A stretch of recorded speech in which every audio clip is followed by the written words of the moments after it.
Everyone is talking about Aston Martin's 16-piece upgrade, but almost nobody noticed the number that truly terrified the midfield. Fernando Alonso didn't celebrate a lap time. He celebrated correlation. That single engineering word may be more dangerous than any headline because it means Adrian Newey's simulations are finally agreeing with reality. And if that happens, Hungary may not be the breakthrough. It may be the beginning of Formula One's next political earthquake. For months, Aston Martin looked like a team trapped in quicksand. The AMR26 consistently lost time through medium and high-speed corners. The simulations rarely matched what drivers felt on track, and every development package seemed to expose another weakness instead of solving one. That is why Hungary was never just another upgrade weekend. Adrian Newey authorized a 16-part B-spec package, combining weight reduction, revised aerodynamic surfaces, a new nose, and suspension changes designed to reset the car's development path rather than simply add more downforce. But there's a catch. What the teams aren't telling us is that this wasn't really a performance test. It was a credibility test. If the data failed to correlate again, Aston Martin's entire development philosophy for 2026 would have been thrown into doubt. Instead, Alonso immediately reported that the car was finally matching the top midfield through the corners. Was this the first real sign that Newey has already changed Aston Martin from the inside, or just the calm before another engineering storm? Before we move on, make sure to smash that like button and hit subscribe so you never miss out on any of our latest videos. Because once you see the hidden engineering clues, Newey's real strategy, and why rival teams should already be worried, becomes impossible to ignore. The biggest story from Hungary wasn't Fernando Alonso finishing 13th in FP1 or dropping to 19th later in the afternoon. Those positions are almost irrelevant once you understand what Aston Martin was actually testing. This wasn't a qualifying simulation. It wasn't even about chasing headline lap times. Adrian Newey's engineers arrived with a completely different mission: prove that the virtual car and the real car finally speak the same language. That might sound incredibly boring. It isn't. In modern Formula One, correlation is political power. Every major decision begins inside simulation software long before a single carbon fiber component reaches the circuit. If the wind tunnel predicts one behavior while the real car produces another, development becomes little more than an expensive guessing game. Millions disappear under the budget cap. Engineers begin doubting their own models. Drivers stop trusting new upgrades. Suddenly, an entire season can collapse because nobody knows which data is lying. That is exactly where Aston Martin had been living throughout the opening phase of 2026. Notice Alonso's choice of words after Friday practice. He didn't say the car was suddenly fast. He didn't promise podiums. Instead, he repeatedly stressed that the package delivered what we expected and that the correlation matched the numbers. Those are not emotional statements. They are engineering green lights. And that changes everything. Because Adrian Newey has never built cars by chasing isolated lap times. He builds development systems. Throughout his championship-winning career at Williams, McLaren and Red Bull, the greatest weapon wasn't simply aerodynamic genius. It was creating a process where every upgrade behaved almost exactly as predicted before the truck even left the factory. That process disappeared at Aston Martin. Earlier this season, Newey openly admitted the team's simulation tools lagged behind its direct rivals. Read between the lines, and the criticism becomes brutal. Aston Martin wasn't losing because its engineers lacked ideas. They were losing because they couldn't reliably predict whether those ideas would actually work once the car reached the circuit. Imagine trying to solve a complex puzzle while half the pieces secretly belong to another box. That is why this 16-piece package matters far beyond Hungary. Look closely at what actually changed. The revised nose alters airflow attachment beneath the front floor. The redesigned aerodynamic surfaces reshape the airflow feeding the underbody. The suspension revisions improve mechanical consistency during corner entry, while the weight reduction shifts the operating window closer to the ideal balance Newey has wanted since arriving at the team. Individually, none of those parts are revolutionary. Together, however, they create something far more valuable: a cleaner aerodynamic platform. And once the platform becomes predictable, every future upgrade suddenly becomes more efficient. Notice how Alonso specifically highlighted one area: corner performance. That wasn't accidental. Throughout the first half of 2026, Aston Martin consistently lost significant time through medium and high-speed corners. The rear platform became unstable, forcing Alonso to hesitate before committing to full throttle on corner exit. Every small hesitation costs momentum. Every lost kilometre per hour on exit multiplies down the following straight. Now compare that with Friday's feedback. Alonso admitted there was no significant deficit against the leading midfield teams through the corners. That single sentence may be the most important piece of information released all weekend. Why? Because corner speed cannot simply be manufactured through horsepower. It reflects aerodynamic efficiency, platform stability, tyre management, and driver confidence working together. If Aston Martin has genuinely erased that weakness, then the remaining straight-line deficit becomes a far easier engineering problem, especially with Honda's upgraded power unit already scheduled for its competitive debut after the summer break. In other words, the chassis may finally be ready before the engine arrives. And that timing is no coincidence. It is classic Adrian Newey thinking: build the foundation first, then add the final weapon only after the structure underneath is capable of exploiting it. A more powerful engine installed into an unpredictable chassis simply creates a faster version of the same problem. A stable aerodynamic platform, however, transforms every extra horsepower into usable lap time.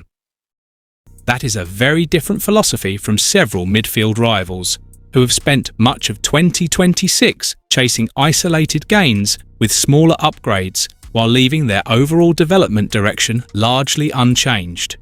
Aston Martin appears to have done the opposite. Instead of patching weaknesses, they may have reset the entire blueprint. Now compare Aston Martin's approach with its closest midfield rivals, and the contrast becomes fascinating. Most teams introduce upgrades in small, carefully controlled batches. A revised floor one weekend, a modified beam wing the next, perhaps a new brake duct 2 races later. The philosophy is simple: minimize risk, isolate variables, and avoid confusing the engineers with too many changes at once. Aston Martin ignored that playbook.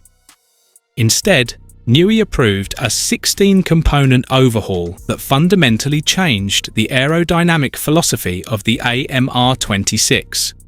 Mike Crack even admitted the team was moving in a different direction. That wording matters because Formula One engineers rarely abandon an aerodynamic concept unless they believe the previous one has reached a dead end. In other words, this wasn't evolution, it was controlled revolution, and revolutions rarely arrive without casualties. Look at Lance Stroll's side of the garage. The Canadian's Friday ended almost before it had begun after a suspected rear suspension failure triggered a crash and prevented him from taking part in FP2. Immediately, social media exploded with speculation that the new upgrade package had already broken. But Adrian Newey quietly dismantled that narrative. He confirmed the failure occurred in an area that had not been modified by the B-spec package. More importantly, he explained that the lack of spare bodywork caused by the new specification simply made repairs impossible before the second practice session. That distinction is absolutely crucial.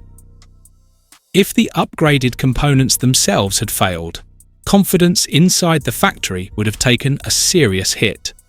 Instead, Newey described the incident as very unexpected, suggesting the problem sat outside the new aerodynamic concept rather than inside it. Notice how carefully he answered the question. No panic, no excuses, just engineers collecting evidence before reaching conclusions. That's exactly how championship-winning organisations behave. There was another clue most viewers completely missed.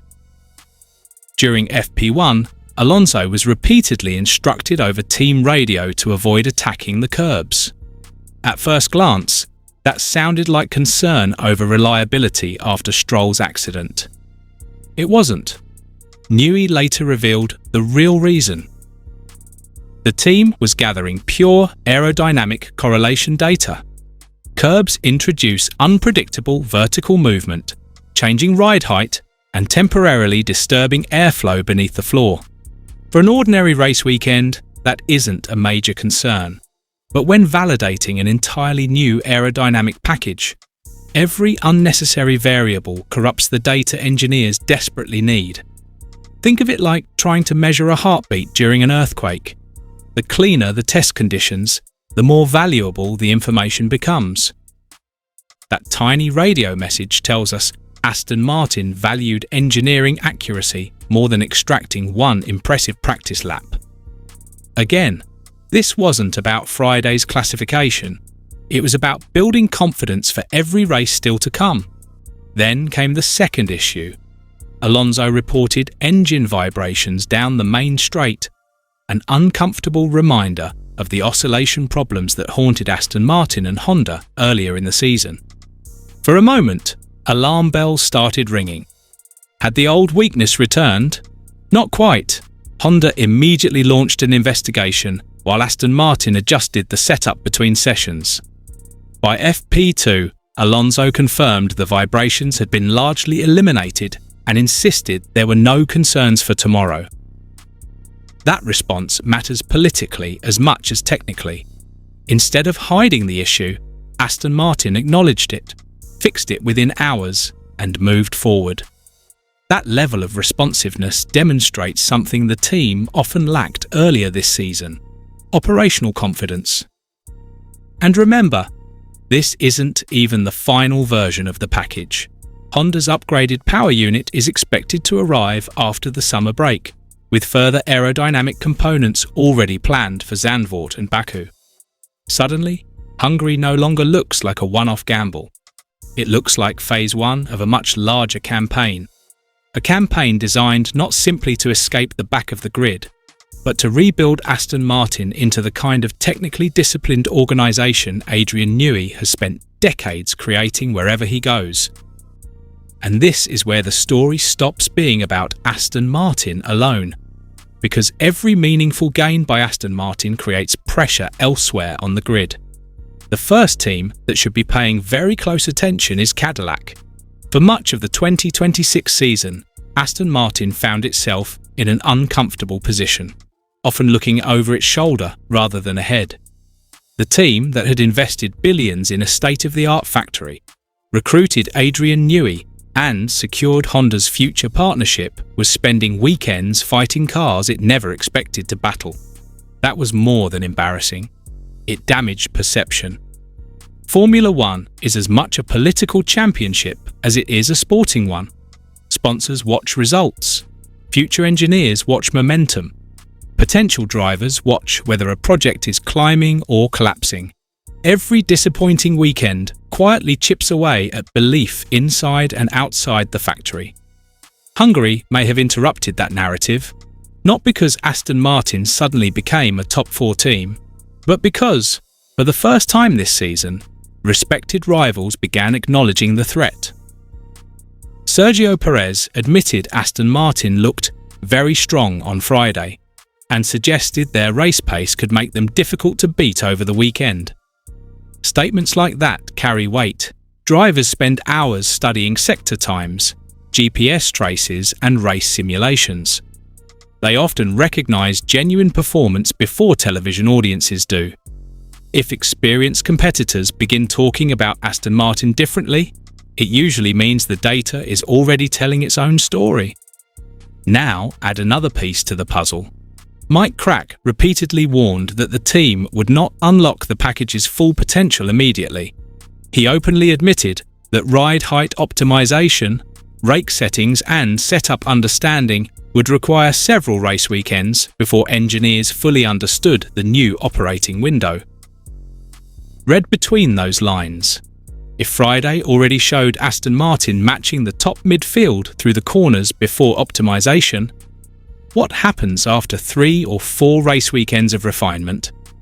That question should concern every midfield rival, because Newey's greatest strength has never been producing spectacular first versions. His real weapon is relentless evolution. Every race generates new aerodynamic maps. Every simulator session improves setup accuracy. Every correlation exercise increases confidence. Every successful upgrade makes the next upgrade even more effective. That creates something engineers call a positive development loop. The faster the team learns, the faster the car improves. And suddenly, one successful correlation weekend can snowball into months of competitive gains. This is exactly why Alonso sounded optimistic without becoming overconfident. He knows one encouraging Friday changes nothing on the championship table. But he also understands how championship projects are built, not through miracles, through evidence. Evidence that the numbers now make sense. Evidence that the simulator can finally be trusted. Evidence that engineers no longer have to guess. That is the hidden victory emerging from Hungary. So perhaps the biggest winner from Hungary wasn't Fernando Alonso. It was Adrian Newey's development philosophy finally proving itself on track. But here's the question. Is Aston Martin genuinely beginning its climb back toward the front, or have rival teams underestimated a project that is only just waking up? Let me know your thoughts in the comments below, and don't forget to subscribe for more in-depth Formula One investigations and analysis.